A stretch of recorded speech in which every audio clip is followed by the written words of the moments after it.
Hi, Cody from HT Florida here. Another edition of our comparative series. We're going to do the Fat Bob 114, the Street Bob, and the Softail Standard today. I'm going to start with the Fat Bob and give you a little bit of knowledge on why they call it a Fat Bob, most of which is in this front end. As you will notice, the front end is actually noticeably wider and the fork's noticeably beefier and obviously larger front tire compared to most of our other Softails. The sitting position difference between the Fat Bob and the Street Bob. So first thing is flat drag bars. They do have degree lines on here to give you some indication if you want to move them up or back. We are forward controls. So what I mean by forward, legs are not at a 90, we're actually beyond 90. So we move over to Street Bob. We're back to our classic mini apes. Mid controls. When I mean mid, we're in basically a 90-degree angle. Same thing with all the other mini ape bikes. These can go forward or back. You'll notice they're pulled a little bit further back on the Softail Standard. So starting at front, we already talked about, we've got an inverted front end. We do have dual disc brakes,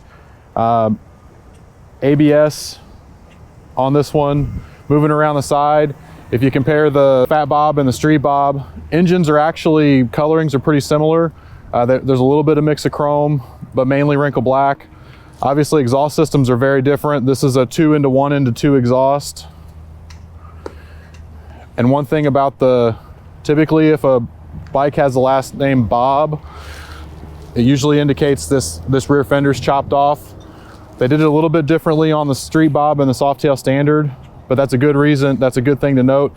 If you look back at our lowrider series, you notice the fenders are a little bit longer and there was a tail light hanging off of it. Coming around, we've got more wrinkle black primary cover, engine covers. So one thing about the Street Bob, we talked about the front end on the Fat Bob being wider. So this is a conventional 49mm front end. These are a little more narrow. Everything's running LED. It's got an obviously very different LED on the Fat Bob. Difference between the Softail Standard and the Street Bob, we do run gators on the Street Bob. And the only real differences, and the reason we're not talking too much about the Softail Standard today, other than where the license plate mounts and the lack of gators, the only other physical differences is paint and just engine covers. Everything else, as far as the way they ride, handle, all that stuff's gonna be the same. Softail Standard is gonna be a great option if you're planning on doing a lot of heavy accessorization and you're planning on deviating pretty far away from stock. You're not paying the extra money for the stuff that you may be changing down the road.